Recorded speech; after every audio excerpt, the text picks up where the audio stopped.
دوستو، ملک عرب کا کچھ نہ کچھ تذکرہ شروع میں اس لیے ضروری ہے کہ نبی پاک صلی اللہ علیہ وآلہ وسلم عرب کے مشہور شہر مکہ مکرمہ میں پیدا ہوئے اور دوسرے مشہور شہر مدینہ منورہ میں آپ صلی اللہ علیہ وسلم نے ہجرت فرمائی اور وہی اسلامی سلطنت کا ابتدائی دارالسلطنت قرار پایا۔ عرب ہی وہی ملک ہے جو نبی پاک صلی اللہ علیہ وسلم کی زندگی قریباً سب کا سب مسلمان ہو چکا تھا۔ یہی ملک عرب شوکت اسلامی کی ابتدائی کا جلوہ گاہ ہے اور اسی ملک میں عرب کی زبان کا کامل وحی اور آخری آسمانی کتاب کا نازل ہوئی، جو تمام ملک کو تمام قوموں قیامت تک تمام زبانوں کے لیے مکمل ہدایت ہے۔ دوستو، اسی ملک سے عرب سے ہر چہار سمت کی ساری دنیا اسلام کی روشنی پھیلی اور اسی ملک میں عرب میں خانہ کعبہ بھی موجود ہے، جس طرف ہر سال دنیا کے ہر ملک کے ہر خطہ کے مسلمان کھینچے چلے جاتے ہیں اور میدان عرفات میں سب مل کر اللہ رب العزت کی حمد و ثنا میں مصروف نظر آتے ہیں، جہاں شاہ گدا سب کی ایک حالت ہوتی ہے اور خالق ارض و سما کی عظمت اور کبریائی قلوب کی مستولی ہو جاتی ہے۔ یہی ملک عرب ہے جو تمام دنیا پر غالب ہوا اور ساری دنیا کے لیے مشعل راہ اور چراغ ہدایت بنا۔ دوستو، تمام دنیا پر شب جور کی سیاہی اور جہالت کفر کی تاریک چھائی ہوئی تھی۔ اس عالمگیر گمراہی کی شب تاریک کو ختم ہونے کا وقت آیا تو طلوع آفتاب کی خبر دینے کے لیے سحر نمودار ہوا۔ ملک عرب میں جو مرکز تاریکی بنا ہوا تھا، جس نے ریگستانوں کو شرک و عصیاں کی آندھی چل رہی تھی، خود بخود ایسے نشانات ظاہر کرنے لگی جن سے ثابت ہوا کہ اس ملک میں آفتاب رسالت طلوع ہونے اور ہدایت کا چشمہ پھوٹنے والا ہے۔ اقوام عرب ہزار سال ذلت و مسکنت اور جہالت و گمراہی کی زندگی بسر کر رہی تھی، لیکن بعثت نبوی میں بلکہ پیدائش نبوی صلی اللہ علیہ وسلم کے وقت قبائل عرب میں شریفانہ جذبات اور برے کاموں سے نفرت پیدا ہونے لگی۔ ورقہ بن نوفل بن اسد بن عزا، عبد العزا عثمان بن حویرث بن اسد، زید بن عمر بن نفیل، عمر بن خطاب، عبید اللہ بن حجش وغیرہ کئی شخص ایک جگہ جمع ہوئے اور اپنے عقائد و اعمال پر غور کرنے لگے۔ بالآخر سب نے یہ متفقہ طور پر پتھروں اور بتوں سے پرستش اور بیزاری ظاہر اور مختلف مقامات کی طرف دین ابراہیم کی جستجو کے لیے نکل پڑے۔ ورقہ بن نوفل نے دینی مسیحی اختیار کری اور بڑی محنت توجہ سے توریت، انجیل وغیرہ اہل کتاب کی کتابیں پڑھی۔ عبید اللہ بن حجش اپنے خیال پر قائم یعنی دین حنیف کی جستجو میں مصروف رہا، یہاں تک کہ اسلام کا ظہور ہوا اور اسلام قبول کر لیا۔ حبش کی طرف سے ہجرت کی، وہاں جا کر نصرانیت کی طرف مائل ہوئے۔ عثمان بن وریث کیسر قوم کے پاس جا کر نصرانی ہو گیا۔ لہٰذا جب اللہ تعالیٰ نے ساری دنیا کے لیے ایک دین تجویز کیا تو دین ایک ایسی قوم کے ذریعے ساری دنیا میں شائع کیا جو سب کے لیے یکساں بے تعلق قوم تھی۔ عرب کے اخلاق، تہذیب و تمدن اور چنانچہ اس سے پہلے کوئی ترقی نہیں کی تھی، لہٰذا اس عالمگیر دین نے اس کو یکایک سب سے زیادہ شائستہ، سب سے زیادہ مہذب، سب سے زیادہ با اخلاق اور ساری دنیا کا استاد اور رہبر بنا کر ثابت کر دیا کہ عرب ان تمام ترقیات کا سبب اسلامی تعلیم کے سوا اور کچھ نہیں ہے۔ نبی پاک صلی اللہ علیہ وسلم کی روحانیت ایسی زبردست ہے کہ دنیا کی ہر ایک قوم، ہر ایک ملک، ہر ایک زبانہ اس سے فیضیاب ہو سکتا تھا، نیز یہ کہ دنیا کے تمام ہادی اور تمام انبیاء علیہ السلام قوموں کے لیے جس قدر تعلیمات اور ہدایت نامے لے کر آئے تھے، وہ سب کے سب اصولی طور پر قرآن مجید میں موجود ہیں۔ دوستو، زید بن عمر نے نہ تو یہود و نصارہ کا مذہب اختیار کیا اور نہ ہی بت پرستی کی۔ خون اور مردہ جانوروں کو اپنے اوپر حرام کیا، قطع رحم اور خون ریزی سے پرہیز کیا۔ جب کوئی شخص ان سے دریافت کرتا تو کہتے کہ میں رب ابراہیم علیہ السلام کی پرستش کرتا ہوں۔ بتوں کی برائیاں بیان کرتے اور اپنی قوم کو نصیحت و ملامت کرتے۔ اکثر ان کی زبان پر یہ لفظ جاری ہوتا، اے اللہ، اگر میں اس بات سے واقف ہو جاتا کہ کس طرح تیری عبادت کی جائے تو میں ضرور تیری عبادت کرتا اور تیری رضامندی حاصل کرتا۔ لیکن میں تو تیری رضا کی راہوں سے ناواقف ہوں، یہ کہتے اور سجدے میں چلے جاتے ہیں۔ کہانوں اور منجموں کو اب یہی کہنا شروع ہو گیا کہ ملک عرب میں ایک عظیم الشان نبی آنے والا ہے، بہت جلد اس کی حکومت ظاہر ہوگی۔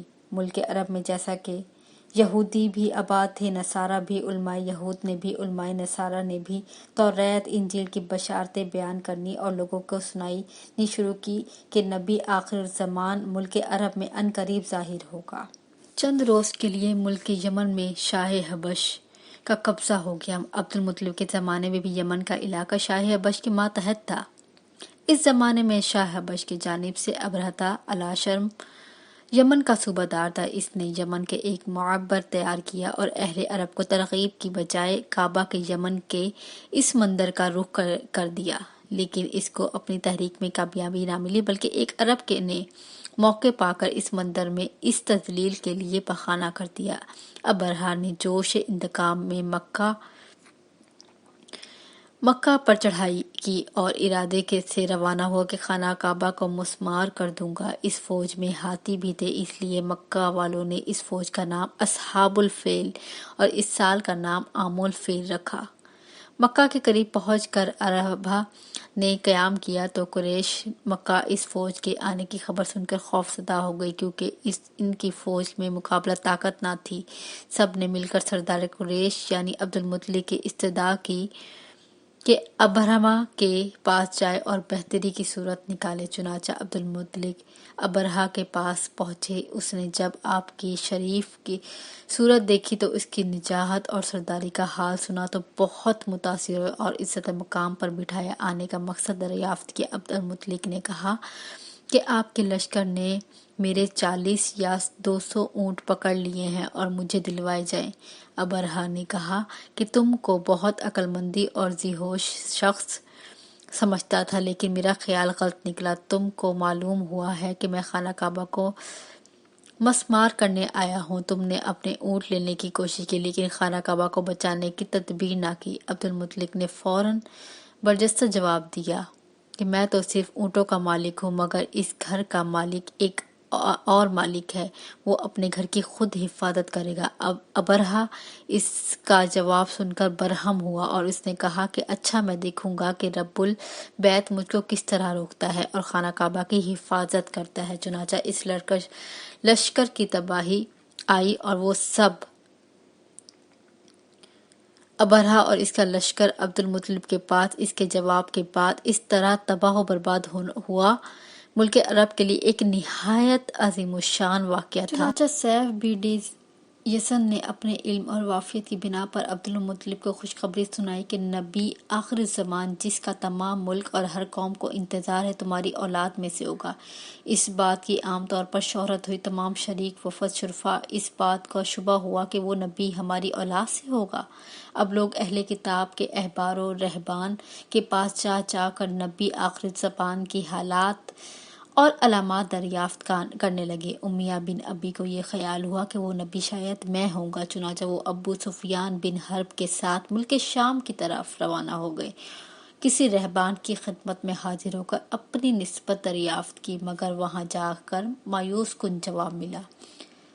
دوستو، دنیا میں کسی بھی بڑے نبی یا رسول صلی اللہ علیہ وسلم کی بعثت یا پیدائش کے وقت آسمان پر بڑی کثرت سے غیر معمولی طور پر ستارے ٹوٹتے ہوئے دکھائی دیتے ہیں۔ چنانچہ اسی کثرت سے غیر معمولی طور پر نبی پاک صلی اللہ علیہ وآلہ وسلم کی پیدائش کا زمانہ ہوا۔ صبح صادق قبل طلوع آفتاب نبی اکرم صلی اللہ علیہ وآلہ وسلم پیدا ہوئے۔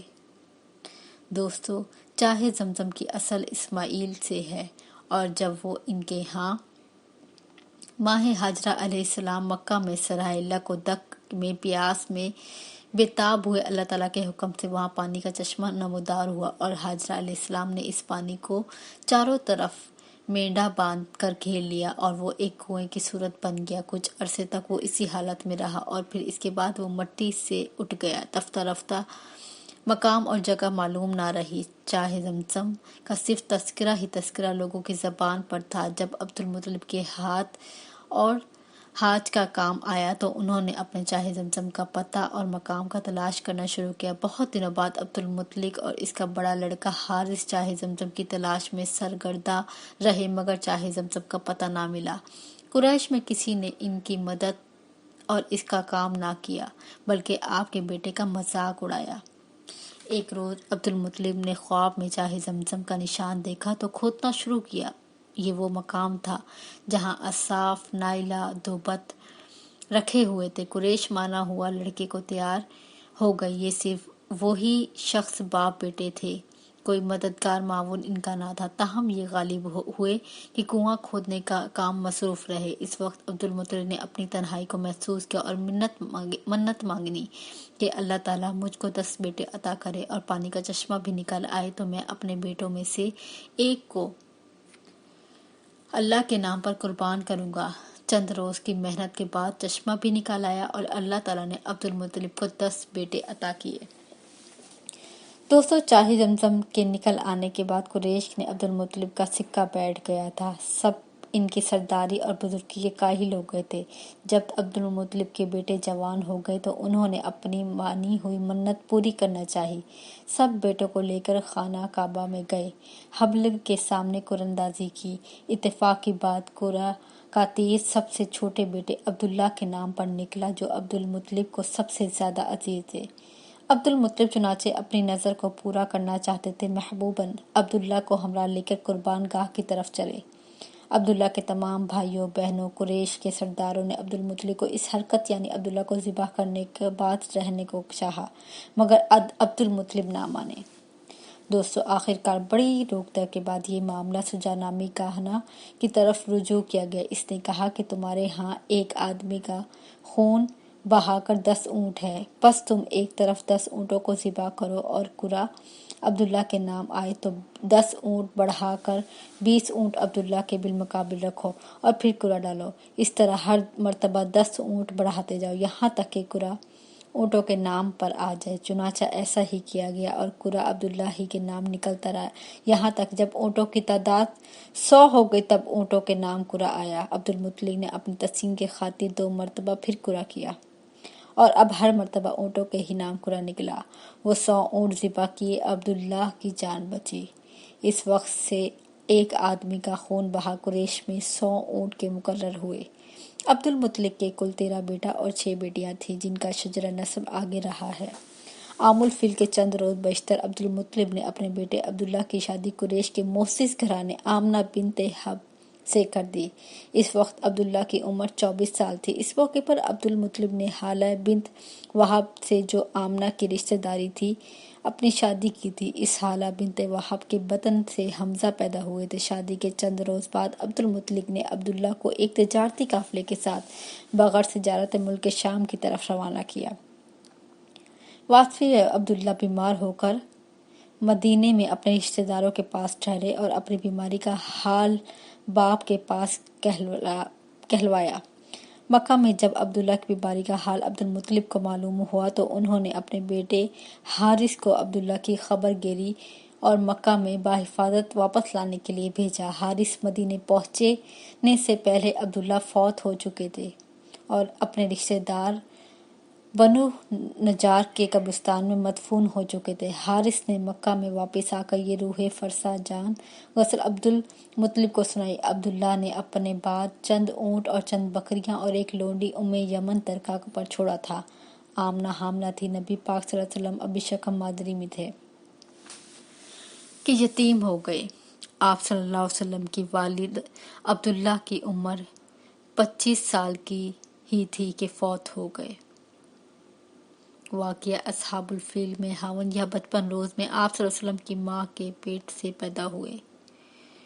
ماں نے ایام حمل میں خواب میں دیکھا کہ فرشتے ان سے کہہ رہے ہیں، جو بیٹا تیرے پیٹ میں ہے ان کا نام احمد ہے، اس لیے ماں نے ان کا نام احمد رکھا۔ عبد المطلب نے اس پوتے کا نام محمد رکھا۔ موافق کے لوگوں کا تعجب کے ساتھ عبد المطلب سے دریافت کیا کہ آپ نے اپنے خاندان میں مرحوبہ مروجہ ناموں کو چھوڑ کر یہ نام کیوں اختیار کیا؟ عبد المطلب نے جواب دیا، اس لیے کہ میرا پوتا دنیا بھر میں ستائش و تعریف اور کاشایا قرار پائے۔ ابن سعد رضی اللہ تعالیٰ عنہ سے مروی ہے، جب رسول صلی اللہ علیہ وسلم پیدا ہوئے تو آپ کے ساتھ کچھ علائش نہ نکلی جیسا کہ اور بچوں کے ساتھ بوقت پیدائش نکلتی ہے۔ آپ صلی اللہ علیہ وسلم کی ماں کے پیٹ میں مختون پیدا ہوئی۔ مؤخرین نے یہ بھی روایت کی ہے جب آپ صلی اللہ علیہ وسلم پیدا ہوئے ٹھیک اسی وقت کا سرائے نوشیروان کے محل میں سخت زلزلہ آیا، اس کے 14 کنگرے گر گئے، استخر کا مشہور آتش کدہ دفتن بجھ گیا۔ عبد المطلب نے آپ کی پیدائش کے 7ویں دن خوشی میں قربانی اور تمام قریش کو دعوت دی۔ دوستو، ابتدا میں ولادت کے 7 روز تک صوبیہ نے، جو ابو لہب بن عبد المطلب کے آزاد کردہ لونڈی تھی، رسول صلی اللہ علیہ وسلم کو دودھ پلایا۔ رسول صلی اللہ علیہ وسلم کے چچا حمزہ رضی اللہ تعالیٰ عنہ کو بھی صوبیہ نے دودھ پلایا، اس لیے مسروق بن صوبیہ اور حمزہ رضی اللہ تعالیٰ عنہ دونوں آپ صلی اللہ علیہ وسلم کے رضاعی بھائی ہوئے تھے۔ 8ویں روز شرفائے عرب کے دستور کے موافق آپ صلی اللہ علیہ وسلم قوم حوازن کے قبیلہ بنی سعد کی ایک خاتون حلیمہ کے سپرد کر دی۔ شرفائے عرب اس لیے اور بھی اپنے بچوں کو اس بروی عورتوں کے سپرد کرتے تھے کہ جنگل کی کھلی اور آزاد آب و ہوا میں رہ کر بچے تندرست اور مضبوط ہو جائے، نیز ان کی زبان زیادہ فصیح اور عمدہ ہو جائے، کیونکہ برویوں کی زبان شہریوں کی زبان کے مقابلے میں زیادہ صاف خالص تھی۔ حلیمہ سعدیہ یہ سال میں 2 مرتبہ یعنی ہر 6 مہینے آپ صلی اللہ علیہ وسلم کو مکے میں لا کر آپ صلی اللہ علیہ وسلم کی والدہ آمنہ اور آپ صلی اللہ علیہ وسلم کے دادا عبد المطلب کو دکھائی جاتی تھی۔ پھر آپ صلی اللہ علیہ وسلم والدہ آمنہ نے اپنے پاس مکہ میں رکھ لیا۔ 2 برس کے بعد جب آپ صلی اللہ علیہ وسلم کی عمر 6 سال کی تھی تو آپ صلی اللہ علیہ وسلم کی والدہ آپ صلی اللہ علیہ وسلم کو ہمراہ لے کر اپنے عزیز و اقارب سے ملنے مدینہ منورہ میں تشریف لے گئی تھی۔ 1 مہینہ رہ کر وہاں سے واپسی کے وقت مقام ابوا میں پہنچ کر حالت مسافری میں بی بی آمنہ کا انتقال ہو گیا۔ آپ صلی اللہ علیہ وسلم کی پرورش نگرانی کا کام آپ صلی اللہ علیہ وسلم کے دادا عبد المطلب نے اپنے ذمے لیا۔ بعض روایت میں یہ ثابت ہوتا ہے کہ نبی پاک صلی اللہ علیہ وسلم نے 4 برس نہیں بلکہ 5 سال قبیلہ بنی سعد میں حلیمہ سعدیہ کے گھر میں رہے اور اپنی والدہ کے پاس صرف 1 ہی سال یا 1 سال سے چند ماہ رہنے کا آپ صلی اللہ علیہ وسلم کو موقع ملا۔ آپ صلی اللہ علیہ وسلم کی عمر قریباً 5 سال کی تھی۔ آپ صلی اللہ علیہ وسلم اپنے رضاعی بھائی بہنوں یعنی حلیمہ کے بچوں یعنی بنی سعد کے ہم عمر لڑکوں کے ساتھ گھر سے باہر بکریاں چرایا کرتے تھے۔ نبی اکرم صلی اللہ علیہ وسلم جوان ہوئے تو تجارت کی طرف آپ صلی اللہ علیہ وسلم کی توجہ ہوئی۔ آپ صلی اللہ علیہ وسلم کے چچا ابو طالب نے بھی آپ صلی اللہ علیہ وسلم کے لیے اسی شغل کو پسند کیا۔ آپ صلی اللہ علیہ وسلم تجارتی قافلوں کے ہمراہ مال تجارت لے کر کئی مرتبہ گئے اور ہر مرتبہ منافع ہوا۔ ان سفروں میں لوگوں نے آپ صلی اللہ علیہ وسلم کی دیانت، ایمانداری اور خوش اسلوبی کا بغور معائنہ کیا۔ نیز شہر مکہ میں جن لوگوں سے بھی آپ صلی اللہ علیہ وسلم کا معاملہ ہوا سبھی نے آپ صلی اللہ علیہ وسلم کو بے حد امین صادق کہہ کر خوش معاملہ پایا۔ عبداللہ بن ابی حمزہ رضی اللہ تعالیٰ عنہ ایک صحابی بیان کرتے ہیں کہ بعثت سے پہلے اسی زمانے میں میں نے نبی اکرم صلی اللہ علیہ وسلم سے کوئی معاملے کی بات کی، ابھی بات ختم نہ ہوتی تھی کہ مجھ کو کسی ضرورت سے دوسری طرف جانا پڑا اور جاتے ہوئے آپ صلی اللہ علیہ وسلم سے کہہ گیا کہ آپ یہیں ٹھہرے رہیں، میں ابھی واپس آ کر معاملہ ختم کر دوں گا۔ وہاں سے جدا ہو کر مجھے اپنا وعدہ یاد نہ رہا۔ جب تیسرے دن اس طرف سے گزرا تو دیکھا نبی پاک صلی اللہ علیہ وسلم اسی جگہ کھڑے ہیں۔ آپ صلی اللہ علیہ وسلم نے مجھ کو دیکھ کر صرف اسی قدر کہا کہ مجھ کو تم نے تکلیف و محنت میں ڈال دیا، میں اس وقت تک اسی جگہ تمہارا انتظار کر رہا ہوں۔ اسی طرح صائب رضی اللہ تعالیٰ عنہ ایک صحابی تھے، جب ایمان لائے تو بعض لوگوں نے نبی اکرم صلی اللہ علیہ وسلم کی خدمت میں ان کی تعریف بیان کی۔ آپ صلی اللہ علیہ وسلم فرمایا کہ میں صائب کو تم سے زیادہ جانتا ہوں۔ صائب رضی اللہ تعالیٰ عنہ نے عرض کیا کہ میرے ماں باپ آپ صلی اللہ علیہ وسلم پر قربان۔ آپ صلی اللہ علیہ وسلم ایک مرتبہ تجارت میرے شریک رہے تھے اور آپ صلی اللہ علیہ وسلم کا معاملہ ہمیشہ صاف رہا تھا۔ دوستو، قبیلہ بنو اسد کی ایک معزز خاتون خدیجہ بنت خویلد رضی اللہ تعالیٰ عنہ قریش میں ایک مالدار عورت سمجھی جاتی تھی۔ وہ بیوہ تھی، اب تک 2 خاوندوں سے شادی کر چکی تھی۔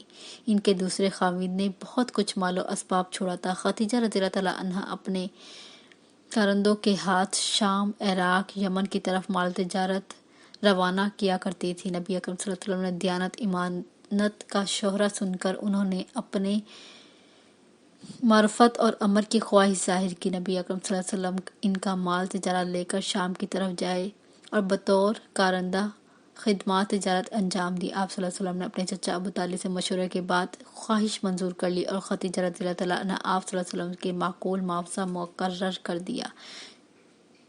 دوستو، شام کا دوسرا سفر یہ تجارتی قافلہ جس نے کے ہمراہ آپ صلی اللہ علیہ وآلہ وسلم خدیجہ رضی اللہ تعالیٰ عنہ کا مال لے کر روانہ ہوئے تھے، ملک شام میں داخل ہو کر ایک صومعہ کے قریب ٹھہرا۔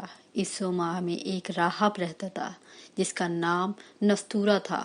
نستورہ نے نبی اکرم صلی اللہ علیہ وسلم کو دیکھا تو اپنے صومعہ کو بعض کتب سماویہ لے کر آیا۔ اس نے آپ صلی اللہ علیہ وسلم کے پاس آ کر آپ صلی اللہ علیہ وسلم کے جسم اور چہرے کی دیکھ بھال شروع کی۔ کبھی آپ کو دیکھتا، کبھی کتب کو دیکھتا اور مقابلہ کرتا۔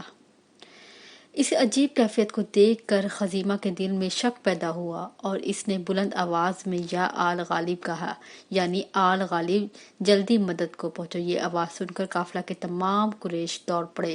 نصورہ اس طرح قریش کو آتے دیکھ کر وہاں سے بھاگا اور صومعہ کو چھت پر جا بیٹھا۔ وہاں سے قافلہ والوں کو بتایا کہ خطرے کی کوئی بات نہیں ہے، میں اس شخص کو جو تمہارے ساتھ ہے کتب سماویہ کو دیکھ دیکھ کر معائنہ کر رہا تھا۔ نبی آخر الزماں کی جو علامت اور خط و خال ہماری کتابوں میں لکھی ہے وہ سب اس میں موجود ہے۔ یہ سن کر سب کو اطمینان ہوا۔ اس سفر میں قافلے کا مال بہت منافع سے فروخت ہوا۔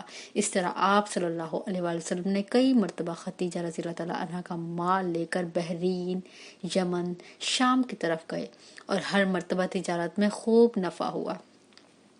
دوستو، آپ صلی اللہ علیہ وآلہ وسلم کی دیانت، ایمانت، خوش اخلاقی، پاکیزاری، شرافت وغیرہ خدیجہ الکبریٰ رضی اللہ تعالیٰ عنہا سے پوشیدہ نہ تھی۔ اگرچہ مکہ کے شرفاء و امراء میں سے ہر ایک خدیجہ الکبریٰ رضی اللہ تعالیٰ عنہا سے نکاح کا آرزو مند تھا، مگر انہوں نے خود نفسی نامی عورت کے ذریعے سے یہ روایت دیگر عاتکہ بنت عبد المطلب کے ذریعے سے نبی اکرم صلی اللہ علیہ وسلم کی خدمت میں شادی کا پیغام بھیجا۔ آپ صلی اللہ علیہ وسلم کے چچا ابو طالب نے بھی اس رشتے کو منظور کر لیا۔ ابو طالب نے خطبہ نکاح پڑھا۔ اس مجلس میں نکاح کی عمر بن اسد اور ورقہ بن نوفل وغیرہ خدیجہ الکبریٰ رضی اللہ تعالیٰ عنہا کے تمام قریبی رشتہ دار، اسی طرح نبی اکرم صلی اللہ علیہ وسلم کے رشتہ دار سب موجود تھے۔ نکاح کے وقت آپ صلی اللہ علیہ وسلم کی عمر 25 سال کی تھی اور خدیجہ الکبریٰ کی عمر 40 سال کی تھی۔ خدیجہ الکبریٰ رضی اللہ تعالیٰ عنہا کے بدن سے آپ صلی اللہ علیہ وسلم کے 3 بیٹے اور 4 بیٹیاں پیدا ہوئیں۔ دوستو، نہ صرف مکہ مکرمہ بلکہ تمام ملک عرب میں آپ صلی اللہ علیہ وسلم کی نیکی، خوش اتواری، دیانت، ایمانت، راست بازی اس قدر شہرت ہو گئی کہ لوگ آپ صلی اللہ علیہ وسلم کے نام لے کر نہیں بلکہ انہیں صادق الامین کہہ کر پکارا کرتے تھے۔ کسی پرانے زمانے میں ملک عرب کے بعض شخصوں نے مل کر آپس میں یہ عہد کیا کہ ہم ہمیشہ مظلوم کی طرفداری اور ظالم کا مقابلہ کریں گے۔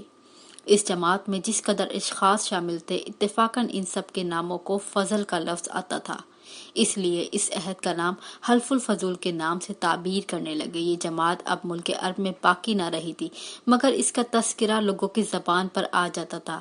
حرف فجار کے بعد نبی اکرم صلی اللہ علیہ وسلم کے چچا زبیر بن عبد المطلب رضی اللہ تعالیٰ عنہ کے دل میں یہ تحریک پیدا ہوئی کہ اس تحریک کو پراسرار تازہ کیا جائے۔ چنانچہ بعض اشخاص نے عبداللہ بن جدعان کے مکان پر جمع ہو کر قسم کھائی کہ ہم ہمیشہ ظالم کا مقابلہ اور مظلوم کی مدد کریں گے۔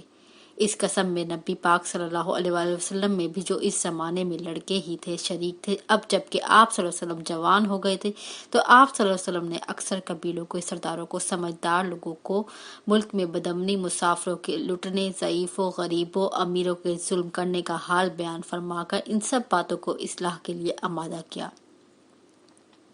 بالآخر ایک انجمن قائم ہوئی جس میں بنو ہاشم، بنو عبد المطلب، بنو اسد، بنو زہرہ اور بنو تمیم شامل ہو گئے، مگر اس انجمن میں ہر ایک ممبر کو یہ اقرار کرنا پڑا تھا کہ ہم ملک سے بدامنی دور کریں گے، مسافروں کی حفاظت کریں گے، غریبوں کی امداد کریں گے، زبردستوں کو ظلم کرنے سے روکیں گے۔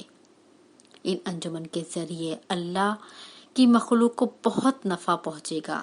زمانہ نبوت میں آپ صلی اللہ علیہ وآلہ وسلم فرمایا کرتے تھے کہ آج بھی کوئی اس معاہدے کے نام سے مجھ کو بلائے تو میں مدد طلب کرے تو میں اس کا جواب دوں گا۔ دوستو، خانہ کعبہ میں بد احتیاطی کے سبب ایک بار آگ لگ گئی، جس کے صدمے سے دیواریں بھی جشا بشاک ہو گئی۔ قریش نے ارادہ کیا کہ اس عمارت کو منہدم کر کے اس کا پر تعمیر کیا جائے گا۔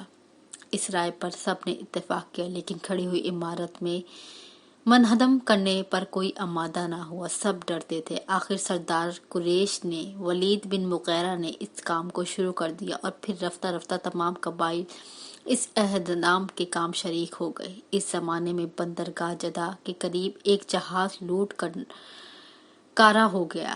اس کا حال معلوم ہوا تو قریش نے اپنے متعدد آدمیوں کو بھیج کر اس جہاز کی لکڑی خرید لی، اور کارآمد لکڑیاں اونٹوں پر لاد کر مکہ لے گئے۔ یہ لکڑی خانہ کعبہ کی چھت کے لیے خریدی گئی تھی۔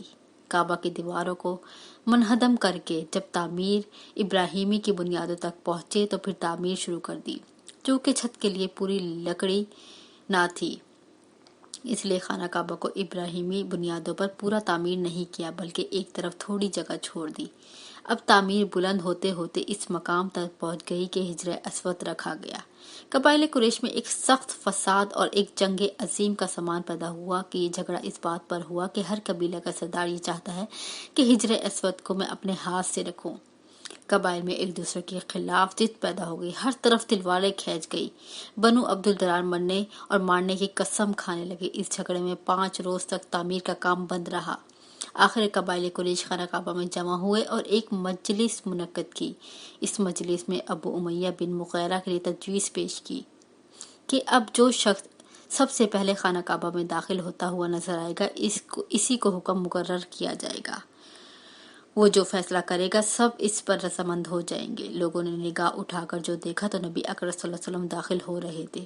سب نے آپ صلی اللہ علیہ وسلم کو دیکھتے ہی الامین الامین پکارا اور کہا، آپ صلی اللہ علیہ وسلم نے کے فیصلے پر ہم رضامند ہیں۔ آپ صلی اللہ علیہ وسلم نے اس مجلس میں داخل ہوئے تو سب نے معاملہ آپ صلی اللہ علیہ وآلہ وسلم کی طرف رجوع کیا اور کہا، آپ جس کے حق میں چاہیں فیصلہ کر دیں، ہم آپ کے فیصلے پر رضامند ہیں۔ یہ ذرا سوچیے اور غور کرنے کا موقع ہے کہ جس کی عزت اور شرف ہر قبیلہ حاصل کرنا چاہتا تھا، اور خون سے بھرے ہوئے پیالے میں انگلیاں ڈال ڈال کر اس زمانے کی رسم کے موافق مرنے مارنے پر شدید و غلیظ قسمیں کھا چکے تھے، اس عزت و شرف کے معاملے پر نبی اکرم صلی اللہ علیہ وسلم کے سپرد کرنے میں سب مطمئن تھے، جو اس امر کی دلیل تھی کہ آپ صلی اللہ علیہ وسلم کی دیانت داری سب ایمان لائے ہیں۔ آپ صلی اللہ علیہ وسلم نے معاملے سے آگاہ ہو کر اسی وقت ذرا سی دیر میں جھگڑے کو ختم کر دیا۔ بوڑھے اور تجربہ کار سردار ان قریش آپ صلی اللہ علیہ وسلم کی ذہانت، قوت فیصلہ اور منصف مزاجی دیکھ کر حیران رہ گئے، اور سب نے بلا اتفاق صدائے بلند کر دی۔ آپ صلی اللہ علیہ وسلم نے اس طرح فیصلہ کیا کہ ایک چادر بچھائی، اس پر حجر اسود اپنے ہاتھ سے رکھ دیا، پھر ایک قبیلے کے سردار سے کہا کہ چادر کے کنارے کو پکڑ لو۔ چنانچہ تمام سردار قریش نے مل کر ایک چادر کے کنارے کو چاروں طرف سے پکڑ لیا اور پتھر اٹھایا۔ جب پتھر اس مقام پر پہنچا جہاں اس کو نصب کرنا تھا تو آپ صلی اللہ علیہ وسلم نے چادر سے اٹھا کر وہیں نصب کر دیا۔ کسی کو کوئی شکایت باقی نہ رہی، سب آپس میں رضامند ہو گئے۔ دوستو، اس واقعے سے عتبہ بن ربیعہ بن عبد الشمس، اسود بن مطلب بن اسد بن عبد العزیٰ، ابو حذیفہ بن مغیرہ بن عمر بن مخزوم بن قیس بن عدسی سہمی 4 شخص بہت پیش تھے اور کسی طرح دوسرے کے حق میں معاملہ کو چھوڑنا نہ چاہتے تھے۔ اس فیصلے سے چاروں بہت خوش اور مسرور ہو گئے۔ اگر ملک عرب میں یہ جنگ چھڑتی تو یقیناً یہ ان تمام لڑائیوں سے زیادہ تباہ کن جنگ ثابت ہوتی جو اب تک زمانے جاہلیت میں ہو چکی تھی۔ جس زمانہ میں آپ صلی اللہ علیہ وسلم نے حجر اسود والے جھگڑے کا فیصلہ کیا تو آپ کی عمر 35 سال کی تھی۔ دوستو، آپ صلی اللہ علیہ وسلم کی عزت اور قبولیت مکہ میں غالباً سب پر فائق تھی۔ کوئی آپ کا دشمن نہ تھا۔ آپ صلی اللہ علیہ وسلم محبت کرنے والے اور آپ صلی اللہ علیہ وسلم کو عزت کی نگاہ سے دیکھنے والے بہت تھے۔ آپ صلی اللہ علیہ وسلم کی دنائی، خوش اتواری، راست کرداری اور دیانت و ایمانداری کے تمام ملک میں چرچا تھا۔ تجارت میں آپ صلی اللہ علیہ وسلم کا پیشہ تھا کہ خدیجہ کبریٰ سے شادی کرنے کے بعد آپ فارغ البالی سے زندگی بسر کرتے تھے۔ ایک مرتبہ قحط کے ایام تھے۔ آپ صلی اللہ علیہ وسلم کے چچا ابو طالب عیال دار آدمی تھے۔ ان کی عزت و عصمت بزرگی، خاندان اور سردار بنی ہاشم ہونے کے سبب بہت تھی، مگر افلاس تنگی کے ساتھ ان کا گزارا اوقات ہوتی تھی۔ نبی اکرم صلی اللہ علیہ وسلم نے ابو طالب کی اسرت تنگی کا حال دیکھ کر اپنے دوسرے چاچا عباس بن عبد المطلب سے کہا کہ آج کل قحط کا زمانہ ہے اور ابو طالب کا کنبہ بڑا ہے، مناسب یہ ہے کہ ان کا ایک لڑکے کو آپ اپنے گھر میں لے آئیں اور ایک کو میں لے آؤں گا، اس طرح ان کا بوجھ ہلکا ہو جائے گا۔ عباس بن عبد المطلب نے ان کا مشورے کو پسند کیا اور دونوں ابو طالب کی خدمت میں پہنچے اور اپنی خواہش بیان کی۔ ابو طالب نے کہا کہ عقیل کو تو میرے پاس رہنے دو اور باقیوں کو اگر تمہاری خواہش ہے تو لے جاؤ۔ چنانچہ جعفر بن ابو طالب رضی اللہ تعالیٰ عنہ کو تو عباس بن عبد المطلب رضی اللہ تعالیٰ عنہ اپنے گھر لے گئے اور علی بن ابی طالب رضی اللہ تعالیٰ عنہ کو نبی اکرم صلی اللہ علیہ وسلم اپنے گھر لے گئے۔ آپ صلی اللہ علیہ وسلم کی عمر 32 یا 33 سال کی تھی۔ آپ توجہ الہی میں خلوت اور غزینی کا شوق بڑھا۔ آپ صلی اللہ علیہ وسلم کو ایک روشنی اور ایک چمک نظر آیا کرتی تھی جو آپ صلی اللہ علیہ وسلم کو روشنی اور دیکھ کر مسرور ہوا کرتے تھے۔ دوستو، اس روشنی میں کوئی صورت یا آواز نہیں ہوتی تھی۔ عرب کے مشرکانہ مراسم آپ صلی اللہ علیہ وسلم سے بہت نفرت تھی۔ ایک دفعہ مکہ میں بعض مشرکوں کو کسی کے جلسے میں آپ صلی اللہ علیہ وسلم کے سامنے کچھ کھانے کو رکھا جو بتوں کے چڑھاوے کا تھا۔ آپ صلی اللہ علیہ وسلم نے وہ کھانا زید بن عمر بن نفیل کی طرف سرکا دیا۔ انہوں نے وہ کھانا نہیں کھایا تو ان مشرکوں کی طرف مخاطب ہو کر کہا کہ ہم بتوں کے چڑھاوے نہیں کھایا کرتے۔ دوستو، حضرت زید بن عمر بن نفیل حضرت عمر فاروق کے چچا تھے۔ آپ صلی اللہ علیہ وسلم خلوت اور تنہائی کے ساتھ میں قدرت الہی پر غور و فکر کیا کرتے تھے اور اکثر مصروف رہتے تھے۔ شرک اور مشرکانہ کاموں سے آپ صلی اللہ علیہ وسلم بالکل محفوظ اور رہے۔ جوں جوں آپ صلی اللہ علیہ وسلم کی عمر 40 سال کے قریب ہوئی، تنہائی اور خلوت نشینی بڑھتی گئی۔ اکثر آپ صلی اللہ علیہ وسلم ستو اور پانی اپنے ہمراہ لے کر غار حرا میں چلے جاتے اور کئی دن تک وہاں مصروف عبادت اور ذکر الہی میں مشغول رہتے۔ جب ستو اور پانی ختم ہو جاتا تو گھر سے آ کر یہی سامان لے جاتے اور پھر جا کر عبادت الہی میں مصروف ہو جاتے۔ غار حرا اور کوہ حرا، جس کو آج کل جبل نور کہتے ہیں، یہ غار تھا۔ مکہ سے 3 میل کے فاصلے پر منا کے مقام کو جاتے 22 سمت واقع تھا۔ اس غار کا طول 4 گز اور عرض 1.25 گز تھا۔ اس حالت میں آپ صلی اللہ علیہ وسلم کو سچے خواب نظر آتے تھے اور جو کچھ صبح کو ہونے اور پیش آنے والے واقعات ہوتے وہ سب آپ صلی اللہ علیہ وسلم کو رات میں نظر آ جاتے تھے۔ دوستو، 7 برس کا زمانہ اسی شوق و عبادت توجہ الہی میں گزرا، مگر آخری 6 مہینے میں گویا آپ صلی اللہ علیہ وسلم نے ہمتاً عبادت الہی اور غار الہی کی خلوت نشینی میں سے مصروف رہے اور اسی 6 مہینے میں رویائے صادقہ کا سلسلہ بالانقطاع جاری ہو گیا۔ دوستو، اب نبی پاک صلی اللہ علیہ وسلم کی عمر 40 سال ہو چکی تھی۔ آفتاب ہدایت و رسالت طلوع ہوتا تھا۔ تفصیل میں اس اجمال کی یہ ہے کہ جب وہ روحانی قوتیں جو اللہ تعالیٰ نے آپ صلی اللہ علیہ وسلم کی فطرت میں دی تھی، عبادت و ریاضت اور اس خلوت کی نشوونما پا کر تحمیل وحی اور برداشت مناسب نبوت کے قابل ہو گئی تھی، تو ایک روز غار حرا میں آپ صلی اللہ علیہ وسلم کے سامنے ایک فرشتہ نمودار ہوا۔ آپ صلی اللہ علیہ وسلم مخاطب ہو کر کہا کہ اقرأ۔ آپ صلی اللہ علیہ وسلم نے کہا، میں تو پڑھنا نہیں جانتا۔ پھر اس نے آپ صلی اللہ علیہ وسلم پکڑ کر زور سے بھینچا اور پھر چھوڑ کر کہا، اقرأ۔ آپ صلی اللہ علیہ وسلم نے پھر جواب دیا۔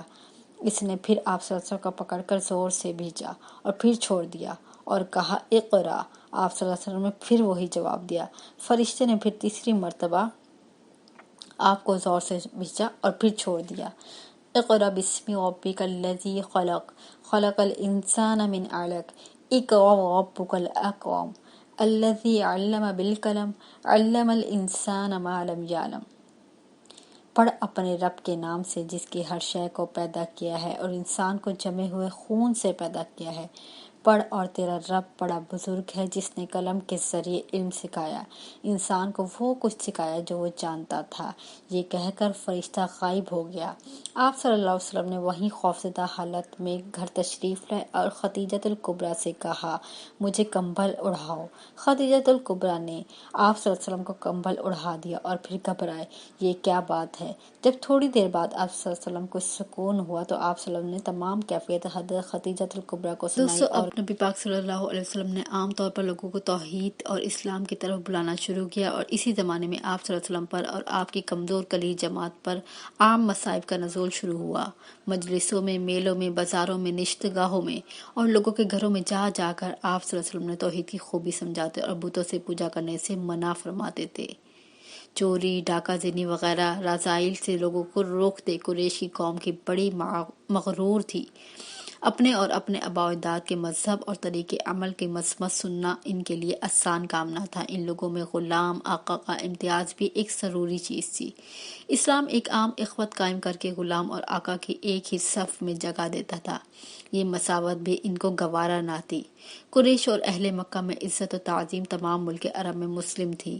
وہ ان بتوں کی وجہ سے ہی تھی جن کی وہ پرستش کے لیے تمام قبائل عرب مکہ میں آتے اور مراہم بت پرستی بجا لاتے تھے۔ اسلام بت پرستی کا دشمن تھا، جس کا بدیہی نتیجہ ان لوگوں کی عزت و عظمت کا زوال تھا۔ بڑے بڑے سردار اور ذی عزت لوگ یہ کسی طرح بھی گوارا نہیں کر سکتے نبی پاک صلی اللہ علیہ وسلم رسول اور نبی مان کر اپنی سرداری کے مقام سے دستبردار ہو جائیں اور آپ صلی اللہ علیہ وسلم کی اطاعت کا بوجھ اپنی گردن پر رکھیں۔ قریش کے اکثر قبائل بنو ہاشم سے عداوت رکھتے تھے، اس لیے وہ گوارا نہیں کرتے تھے کہ ایک حریف اور ایک دشمن قبیلہ کے شخص نبی مان کر اس کی اطاعت اختیار کرے۔ اس اعلانیہ طبیعت کا نتیجہ یہ ہوا کہ تمام قریش کی مخالفت مستدار اور در پہ استحصال ہو گئے۔ کفر اسلام کا یہ اعلانیہ کشمکش نبوت میں چوتھے سال کے ساتھ ہی خوب زور شور سے شروع ہو گئی۔ پہلی درسگاہ اسی زمانے میں نبی اکرم صلی اللہ علیہ وآلہ وسلم کے دامن کوہ صفا میں ارقم بن ارقم رضی اللہ تعالیٰ عنہ کے مقام پر بطور اسلامی درسگاہ کے استعمال فرمانا شروع کیا۔ اسی مکان پہ ہر نیا داخل اسلام ہونے والا شخص آتا، اسلامی تعلیم سے آگاہ ہوتا۔ اس مکان میں ہر وقت مسلمانوں کا مجمع رہنے لگا۔ نبی اکرم صلی اللہ علیہ وسلم نے اسی دار ارقم میں لوگوں کو اسلام سکھاتے، یہی مل کر سب نماز پڑھتے تھے۔ 3 سال تک یہی نبوت، چھٹے سال تک آپ صلی اللہ علیہ وسلم کے قیام گاہ اور اسلامی دار و صدر یہی دار ارقم رہا۔ اس 3 سال میں جو لوگ مسلمان ہوئے، اس کا مرتبہ اول مسلمین کے برابر سمجھا جاتا ہے۔ دار ارقم میں مسلمان ہونے والوں کی فہرست میں حضرت عمر فاروق رضی اللہ عنہ آخری شخص ہیں۔ ان کے مسلمان ہونے پر مسلمانوں کی بڑی تقویت پہنچی اور دار ارقم سے باہر نکل آئے۔ قریش نے جب نبی اکرم صلی اللہ علیہ وسلم کے ان کی جماعت کا استحصال ضروری سمجھا تو اس رسانی اور تکلیف دہی کے نئے طریقے اختیار کرنے لگے۔ دوستو، قریش کی مخالفت ایمان لانے اور مسلمان ہو جانے والے لوگوں میں کچھ لوگ غلام تھے، کچھ ایسے تھے جو اپنے قبیلے کا زور رشتہ داروں پر جماعت نہ رکھنے کے سبب بہت ہی کمزور سمجھے جاتے تھے۔ ایسے لوگوں کو اسلام کو مرتد بنانے کے لیے جسمانی ایذائیں شروع کی۔ جو کہ لوگ کسی قبیلہ سے تعلق رکھتے، ان کو عام لوگوں میں ایذا پہنچاتا اور اس لیے اندیشہ ناک تھا کہ کہیں اس قبیلے والے حمایت پر اٹھ کر کھڑے ہوں گے۔ ان کے رشتہ داروں کو آمادہ کیا گیا کہ وہ خود اپنے مسلمان ہو جانے والے رشتہ داروں کو سزا کے مرتد بنائیں، مسلمانوں کا تمسخر اڑاتے اور ان کو برا کہنے کے لیے عام طور پر تیاری کی گئی اور دوسروں کو اسلام میں داخل ہونے کی جرأت نہ رہے۔ ادھر نبی پاک صلی اللہ علیہ وسلم نے اسلام کی اعلانیہ تبلیغ شروع کی، ادھر قریش نے پوری سرگرمیوں کے ساتھ مخالفت کی کمر باندھی۔ بلال امیہ بن خلف کے غلام تھے۔ ان کے اسلام لانے کا حال معلوم ہوا تو امیہ بن خلف نے ان کی قسم کی تکلیفیں دینے شروع کی۔ گرم ریت پر لٹا کر چھاتی پر اوپر گرم پتھر رکھ دیا جاتا، مشکین باندھ کر کوڑوں سے پیٹا جاتا، بھوکا رکھا جاتا، گلے میں رسی باندھ کر لڑکوں کے سپرد کیا جاتا۔ وہ شہر مکہ کے گلے میں کوچوں میں شہر باہر پہاڑوں کو لیے پھرتے اور مارتے پیٹتے۔ ان تمام ایذا رسانیوں کو بلال برداشت کرتے اور احد احد کا نعرہ لگائے جاتے۔ عمار رضی اللہ تعالیٰ عنہ اپنے والد یاسر رضی اللہ تعالیٰ عنہ اور اپنی والدہ سمیہ رضی اللہ تعالیٰ کے ہمراہ مسلمان ہو گئے۔ ابو جہل ان کو ناگہو عذاب پہنچاتے۔ سمیہ کو ظلم ابو جہل نے نہایت بے دردی سے نیزہ مار کر شہید کر دیا۔ زبیر رضی اللہ تعالیٰ عنہ کو ابو جہل نے اس قدر مارا کہ مارتے مارتے اندھا کر دیا۔ غرض بہت سے غلام اور لونڈیاں تھیں جن کو ایسی سخت شدید سزائیں دی گئیں کہ ان کا تصور سے بدن کے رونگٹے کھڑے ہو جاتے ہیں، مگر اسلام ایسی زبردست طاقت کا نام ہے کہ سنگ دل کسی کو بھی مرتد بناتے میں کامیاب نہیں ہوئے۔ دوستو، عثمان بن عفان رضی اللہ تعالیٰ عنہ کا قبیلہ بنو امیہ کے ایک امیر آدمی تھے۔ مسلمان ہو جانے کے سبب ان کے چچا نے ان کو رسیوں سے باندھ کر خوب مارا اور قسم قسم کی جسمانی ایذائیں پہنچائیں۔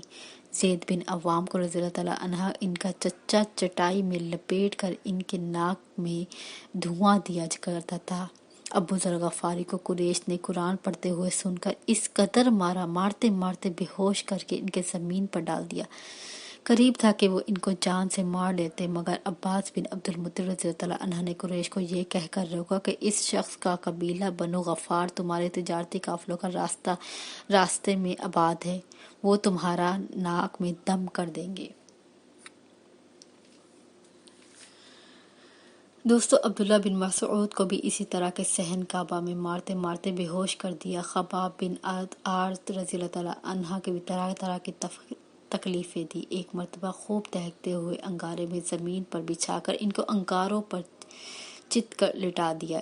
ایک شخص نے ان کی چھاتی پر بیٹھ گئے اور کروٹ نہ بدل سکے۔ ان کی کمر کے تمام کھال گوشت جل کر کباب بن گیا۔ بعض صحابہ کو گائے یا اونٹ کے کچے چمڑے میں لپیٹ کر باندھ کر ڈال دیتے۔ ایک مرتبہ نبی پاک صلی اللہ علیہ وسلم اور علی رضی اللہ تعالیٰ عنہ کسی گھاٹی میں نماز ادا کر رہے تھے۔ اتفاقاً ابو طالب بھی طرف آ نکلے اور خاموش کھڑے ہوتے رہے۔ جب آپ صلی اللہ علیہ وسلم نماز ختم کر چکے اور پوچھا، یہ کیا مذہب ہے جو تم اختیار کیا ہے؟ نبی اکرم صلی اللہ علیہ وآلہ وسلم نے کہا، یہ دین ابراہیمی ہے۔ ساتھ ہی ابو طالب سے کہا کہ آپ بھی اس دین کو قبول کر لیں۔ ابو طالب نے کہا، میں تو اپنے باپ دادا کا مذہب نہیں چھوڑوں گا، لیکن علی رضی اللہ تعالیٰ عنہ کی طرف مخاطب ہو کر کہا کہ بیٹا، تم محمد صلی اللہ علیہ وسلم کا ساتھ نہ چھوڑنا۔ مجھ کو یقین ہے کہ محمد صلی اللہ علیہ وسلم تم کو نیکی کے سوا کسی برائی کی ترغیب ہرگز نہ دے گا۔ غرض اسی طرح نزول وحی سے لے کر 3 سال تک اسلام کی تبلیغ خاموشی کے ساتھ ہوتی رہی اور سعید روحیں کھنچ کھنچ کر اسلام کی طرف جذب ہوتی رہیں۔ اب حکم الہی نازل ہوا، تم کو جو کچھ حکم دیا گیا ہے اسے کھول کر سناؤ۔ اس حکم سے نازل ہونے پر آپ صلی اللہ علیہ وسلم کوہ صفا پر چڑھ گئے اور بلند آواز سے ایک ایک قبیلے کا نام لے کر بلانا شروع کیا۔ اس آواز کو سن کر ملک عرب کے دستور موافق لوگ آ کر جمع ہونا شروع ہو گئے۔ جب تمام لوگ جمع ہو گئے تو آپ صلی اللہ علیہ وسلم نے فرمایا، اے قریش، اگر میں تم کو یہ خبر دوں کہ صبح کو یا شام کو تم پر دشمن پر حملہ کرنے والا ہے تو کیا تم لوگ مجھ کو سچا جانو گے؟ سب نے یک زباں ہو کر کہا، ہاں، ہم نے آپ کو ہمیشہ صادق القول پایا ہے۔ دوستو، یہ جواب سن کر آپ صلی اللہ علیہ وسلم فرمایا، اچھا، میں تم کو خبر دیتا ہوں کہ اللہ کا عذاب نزدیک ہے، اس پر ایمان لاؤ تاکہ عذاب الہی سے بچ جاؤ۔ یہ سنتے ہی عام قریش ہنس پڑے۔ ابو لہب نے کہا، تجھ پر ہلاکت ہو، کیا تو نے اس لیے ہم کو جمع کیا تھا؟ اس کے بعد مجمع منتشر ہو گیا اور لوگ اپنے اپنے گھروں کو باتیں بناتے ہوئے چلے گئے۔ ابو لہب اٹھتے ہوئے آپ صلی اللہ علیہ وسلم نے علی رضی اللہ تعالیٰ عنہ کو حکم دیا کہ اے ضیافت کا انتظام کرو۔ چنانچہ انہوں نے ضیافت کا انتظام کیا۔ آپ صلی اللہ علیہ وسلم نے اپنے قریبی رشتہ داروں کو دعوت دی۔ 40 کے قریب آپ صلی اللہ علیہ وسلم کے رشتہ دار آئے، سب کو کھانا کھلایا تو آپ صلی اللہ علیہ وسلم کچھ تقریر فرما چاہی، مگر ابو لہب نے ایسی بیہودہ باتیں شروع کی کہ آپ صلی اللہ علیہ وسلم کو تقریر کا موقع نہ ملا اور لوگ منتشر ہو گئے۔ دوسرے روز آپ صلی اللہ علیہ وسلم نے پھر ضیافت کا انتظام کیا اور اپنے رشتہ داروں کو بلایا۔ جب سب کھانا کھا چکے تھے، آپ صلی اللہ علیہ وسلم نے اس طرح مخاطب کیا، دیکھو، میں تمہاری طرف سے وہ بات لے کر آیا ہوں کہ جس سے زیادہ اچھی بات کوئی اور شخص اپنے قبیلے کی طرف نہیں لایا۔ بتاؤ اس کام میں کون میرا مددگار ہوگا؟ یہ سن کر سب خاموش ہو گئے، کسی نے جواب نہ دیا۔ اتنے میں علی رضی اللہ تعالیٰ عنہ اٹھے اور انہوں نے کہا، اگرچہ میں کمزور اور سب سے چھوٹا ہوں، مگر آپ صلی اللہ علیہ وسلم کا ساتھ دوں گا۔ یہ سن کر سب ہنس پڑے اور مذاق اڑاتے ہوئے چل دیے۔